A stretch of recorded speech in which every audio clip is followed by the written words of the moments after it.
Hello friends, मैं हूं गौरव और रिसेंटली कुछ अजीब हुआ। एक रिपोर्ट के अनुसार 32 साल के एक आदमी ने शराब के नशे में करीब 5 सिगरेट्स निगल लिए, जिसके कुछ ही मिनटों बाद उसकी मौत हो जाती है। अब सिगरेट और उसमें थोड़ी सी निकोटीन कई सेंचुरी से स्मोक तो की जा रही है, पर कभी एज सच उससे किसी की इमीडिएट मौत नहीं हुई।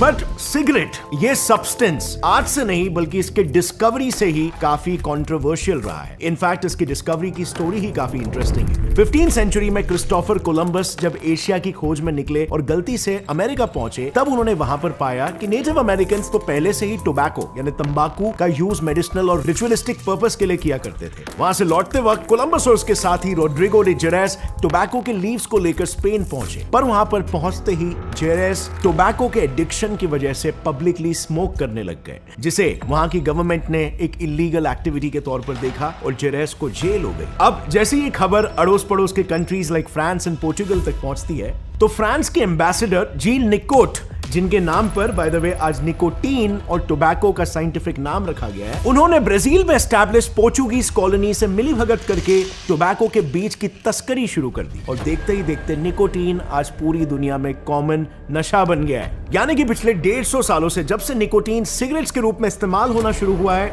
वो सिर्फ स्मोक किया गया है और रिसेंटली जिसने उसे खाने की कोशिश की वो अपना एक्सपीरियंस बताने के लिए जिंदा ही नहीं है। सो एग्जैक्टली ऐसा क्या होता है कि सिगरेट निकलने पर वो और भी ज्यादा डेडली बन जाता है? जब हमने ना इस डायरेक्शन में रिसर्च किया, तब हमें पता चला कि एक ऑर्डिनरी सिगरेट में निकोटीन के अलावा 4000 से भी ज्यादा टॉक्सिक सब्सटेंसेस होते हैं, जैसे कि उसमें होता है हार्पिक में मौजूद होने वाला एमोनिया, शराब में यूज होने वाला ethanol, forbidden anaesthesia formaldehyde, insects मारने वाली दवा डीडीटी यानी डाइक्लोरो डाइफिनाइल ट्राइक्लोरो इथेन, एंट पॉइजन आर्सेनिक, कार फ्यूल में पाए जाने वाला कार्बन मोनोऑक्साइड, बैटरीज में यूज होने वाला extremely toxic cadmium and a deadly chemical called hydrogen cyanide, और इन सबसे ज्यादा डेडली कोक की तरह एडिक्टिव डेंजरस निकोटीन।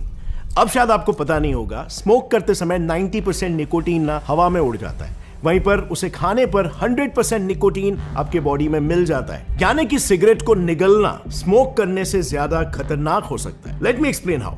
देखो, सिगरेट खाने के ना 2 केसेस हो सकते हैं। पहला, सिगरेट को पूरी तरीके से निगल जाओ, या दूसरा, उसे पहले चबाओ और फिर बाद में निगलो। अब पहले केस में ना अगर आप सिगरेट को फटाफट निगलने की कोशिश करोगे तो जनरली इतनी जोर की खांसी आएगी कि आप उसे बाहर ही थूक दोगे सीधे। और उसके पीछे का रीजन ये है कि हमारे थ्रोट में लटक रहा ये जो फ्लैशी सा बॉल होता है ना, जिसको हम यूविला कहते हैं, वो सिगरेट को अंदर जाने ही नहीं देगा। बेसिकली यूविला का काम होता है फूड और लिक्विड को नाक में जाने से बचाना, और ऐसे में जैसे ही सिगरेट यूविला पर टच होगा, उसकी वजह से आपको सीधा खांसी आ जाएगी और सिगरेट बाहर फेंक दिया जाएगा। बट लेट्स अज्यूम कि आपने किसी तरह से सिगरेट को निगल लिया, एक सर्टेन एंगल में अंदर घुसाया कि उसने यूव्यूला को टच ही नहीं किया, तो in this case as well वो थ्रोट के इन रीजन्स को टच करेगी और सीधा ब्रेन तक एक सिग्नल जाएगा। इसके रिस्पॉन्स में ब्रेन आपके माउथ और ईसोफेगस के मसल्स को जोर से कॉन्ट्रैक्ट करेगा, जिससे एक पावरफुल खांसी जनरेट होगी और सिगरेट सीधा मुंह से बाहर फेंक दिया जाएगा। यानी कि बॉडी के ये बेसिक रिफ्लेक्सेस की वजह से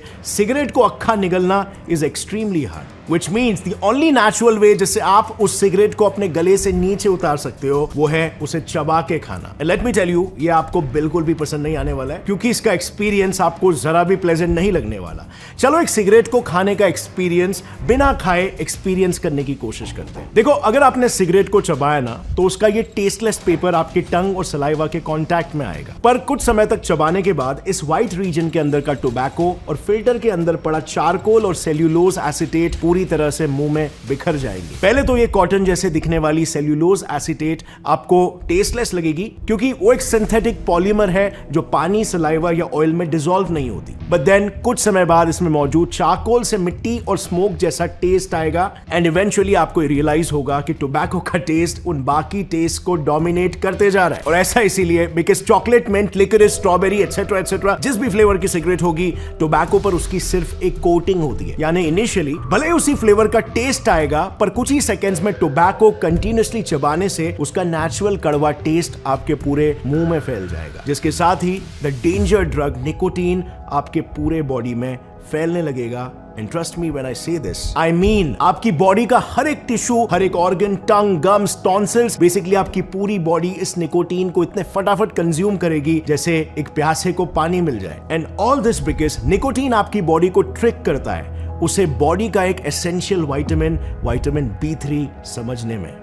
क्या लगता है आपको निकोटीन बॉडी को कैसे ट्रिक करता होगा? तो जरा इन तीनों फोटोज को देखो। ये है निकोटिनिक एसिड, जिसको हम कॉमनली विटामिन B3 के नाम से जानते हैं, और फिर उसमें से OH ग्रुप को अगर रिप्लेस करें NH2 से तो ये बन जाता है निकोटीनामाइड, जो हमारे सेल्स के माइटोकॉन्ड्रिया में ATPs बनाने के लिए सबसे मेन इंग्रेडिएंट है। लास्टली ये है निकोटीन, जो आप देख सकते हो विटामिन B3 और निकोटीनामाइड दोनों से काफी मेल खाता है। यही वजह है कि कई बार अगर मुंह में निकोटीन ज्यादा हो, तुम्हारे सेल्स के गेटकीपर प्रोटीन्स उसे ही निकोटीनामाइड या विटामिन B3 समझकर अंदर लेने लगते हैं और शुरू हो जाता है सेल्स के डिस्ट्रक्शन का सिलसिला, क्योंकि निकोटीनामाइड के जगह निकोटीन का घुसना यानी सिंपली ATPs का प्रोडक्शन स्टॉप। पर यह तो सिर्फ एक एडवर्स इफेक्ट है। इसी के साथ सिगरेट्स में दो और पावरफुल टॉक्सिन्स होते हैं, फॉर्मल्डिहाइड और एमोनिया, जो आपके बॉडी में घुसते ही आपके डाइजेस्टिव ट्रैक्ट के इनर लाइनिंग को गलाना शुरू करते हैं। दरअसल सिगरेट मैन्युफैक्चरर्स शरीर में निकोटीन के एब्जॉर्प्शन को बढ़ाने के लिए सिगरेट्स में जानबूझकर एमोनिया ऐड करते हैं, क्योंकि निकोटीन एमोनिया के बेसिक एनवायरनमेंट में ज्यादा एब्जॉर्ब होता है। एंड फॉर्मल्डिहाइड सिगरेट्स में मौजूद ऑर्गेनिक कंपाउंड्स के ब्रेकडाउन से ऑन द स्पॉट बनता है। इसमें से सबसे पहले फॉर्मल्डिहाइड बॉडी के अंदर जाते ही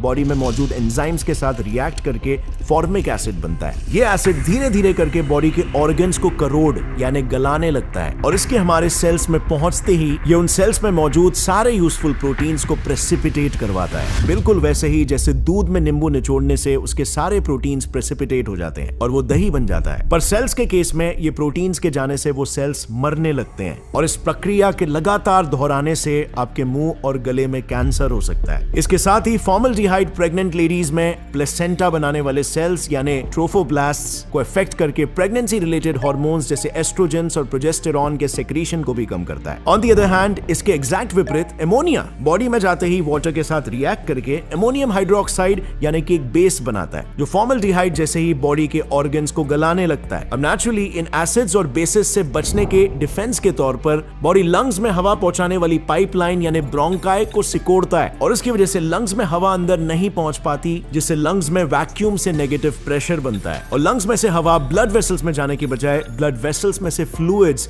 लंग्स में आने लगता है, यानी सिंपली पुट लंग्स में पानी भरने लगता है, जिसे साइंटिफिकली पल्मोनरी ईडेमा कहते हैं। अब जहां पर एक तरफ ये टॉक्सिक कंपाउंड्स ईसोफेगस और लंग्स को इन्फेक्ट कर रहे होते हैं, वहीं दूसरी तरफ निकोटीन अगेन आपके बॉडी को डिफरेंट तरीके से इफेक्ट कर रहा होता है, क्योंकि इस वक्त तक वो ब्लड स्ट्रीम में घुसकर वहां से आपके ब्रेन में जाकर आपको एक रिलैक्स मोड में पहुंचा देगा। But there is a catch. UK में हुई एक रिसर्च में जब अलग अलग ड्रग्स को 100 में से मार्क्स दिए गए, तब रिजल्ट कुछ ऐसा आया। And you won't believe, mortality के मामले में हेरोइन के बाद टोबैको को सबसे ज्यादा पॉइंट्स मिले। इनफैक्ट अगर हम पिछले 10 साल में नशों की वजह से होने वाले डेथ्स की रिपोर्ट निकालें, तो clearly tobacco, alcohol and globally banned drugs इन सब के कंबाइंड डेथ से भी ज्यादा डेथ्स का रीजन रहा है। द ओनली रीजन बीइंग ये अब भी बाकी के साइकेडेलिक ड्रग्स की तरह बैंड नहीं है, and that is mostly because unlike them कि आपके सेंसरी ऑर्गन्स को रेगुलेट करने वाले ब्रेन पार्ट्स को डायरेक्टली इफेक्ट नहीं करता, बल्कि कैफीन जैसे एक ऑर्डिनरी स्टिमुलेंट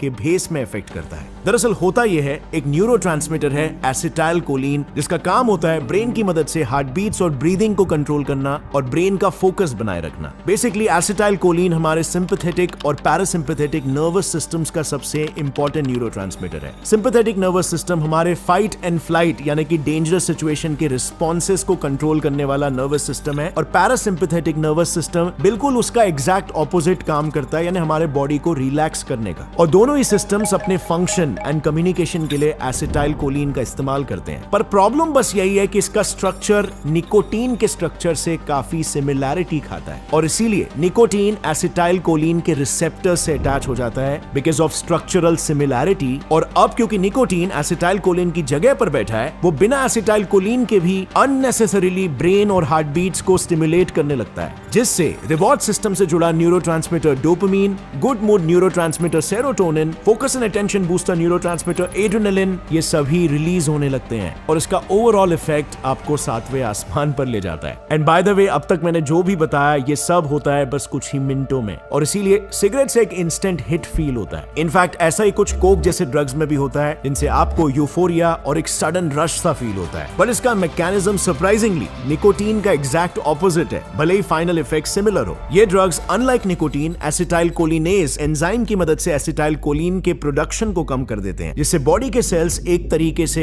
यूजलेस हो जाते हैं और अल्टीमेटली डिस्ट्रॉय हो जाते हैं। इससे सेल डैमेज का एक वेव शुरू हो जाता है, जिसकी वजह से एक्सेसिव यूज के बाद ऑर्गन्स फेल होने लगते हैं और लोग अल्जाइमर्स जैसे जानलेवा बीमारी के लिए ज्यादा ससेप्टेबल हो जाते हैं। लेकिन एनीवे, निकोटीन पर वापस आए तो ये फेक सिग्नल्स देकर एसिटाइलकोलिन के रिसेप्टर्स को और ज्यादा बढ़ाता है और उनसे और ज्यादा एफिनिटी से बाइंड करता है, जिससे एसिटाइलकोलिन और डोपामिन के बीच का बैलेंस बिगड़ जाता है और अल्टीमेटली इस ओवरलोड से हमारे ब्रेन का बॉडी पर से कंट्रोल छूट जाता है। इनफैक्ट एक केस स्टडी है जिसके अनुसार जब निकोटीन एक जर्मन शख्स के स्टमक और इंटेस्टाइन तक पहुंचा तो उसके इंटेस्टाइनल मोटर न्यूरॉन्स ने इस तरह से मसल्स को कॉन्ट्रैक्ट किया कि उसे मौत से भी ज्यादा दर्दनाक क्रैम्प्स शुरू हो गए। और वो शख्स जिसने निकोटीन बाय द वे अपनी खुद की जान लेने के लिए खाया था, उसे मजबूरन कॉल करके खुद के लिए मेडिकल हेल्प बुलानी पड़ गई। इतना पेनफुल वो एक्सपीरियंस रहा। दरअसल ऐसा हुआ था एक 24 साल के जर्मन शख्स के केस में जो अपने जेंडर से सेटिस्फाइड नहीं था, और जब उसके इस नॉन बाइनरी बिहेवियर को पब्लिक ने रेसिस्ट किया तो उसे सोशली रिजेक्टेड सा फील हुआ, जिसके बाद डिप्रेशन में आकर उसने सुसाइड करने की कोशिश की, जिसके लिए उसने कॉन्सेंट्रेटेड निकोटीन पी लिया। बट ऐसा करने के 10 मिनट बाद ही उसे उल्टी और जबरदस्त इंटेस्टाइनल क्रैम्प शुरू हो गए, जिसे वो सहन नहीं कर पाया और उसने सुसाइड छोड़कर खुद मेडिकल हेल्प बुलाकर अपने आप को बचा लिया। बट हर कोई इतना लकी नहीं होता, क्योंकि हमारे ओरिजिनल केस स्टडी में जिस बंदे की हमने बात की थी, उस 32 इयर्स के आदमी ने शराब के नशे में गलती से 0.015 टेबलस्पून निकोटीन निगल लिया था, which is equivalent to 5 to 6 cigarettes. और सिर्फ इस चुटकी भर निकोटीन और हजारों एब्जॉर्ब्ड केमिकल्स के क्यूमुलेटिव इफेक्ट ने इस आदमी के नर्वस सिस्टम को ठप कर दिया और उसकी इंस्टेंट मौत हो गई। बट इंटरेस्टिंग बात तो यह है कि निकोटीन भी कई ड्रग्स की तरह एक मेडिसिन के तौर पर इंट्रोड्यूस हुआ था। इनफैक्ट सिमिलरली हाल ही में एक ऐसा एडिक्टिव सब्सटेंस ज़ाइलोजीन है जिसे इनिशियली एक एनेस्थीसिया के तौर पर बनाया गया था, पर आज वो लोगों को ज़ॉम्बीज में बदल रहा है। इसका एडिक्शन इतना बुरा है कि लोग इससे बुरी तरीके से मर रहे हैं और यूएस में ये इतनी बड़ी प्रॉब्लम हो गई है कि इस प्रॉब्लम को लेकर गवर्नमेंट वाले मीटिंग्स बिठा रहे हैं। अगर आपको इस ड्रग ज़ाइलोजीन जो जिंदा लोगों को ज़ॉम्बीज में तब्दील कर रही है, इसके बारे में डिटेल में जानना है तो मैंने ऑलरेडी एक वीडियो बनाया जिसमें पूरा एक्सप्लेन कर रहा हूं उसके बारे में। Click over here to watch that video. और अगर फ्रेंड्स इस पर्टिकुलर वीडियो से आपको कुछ भी नया सीखने मिला, एक लाइक जरूर ठोकना। Gates and Flies science channel को सब्सक्राइब कर लो और बेल नोटिफिकेशन दबाओ ताकि आगे आने वाली हमारी कोई भी वीडियो की अपडेट आप मिस ना करो। और गौरव जी ठाकुर इंस्टाग्राम आईडी पर मुझे फॉलो करना मत भूलना to stay updated. As always, stay curious, keep learning and keep growing. जय हिंद।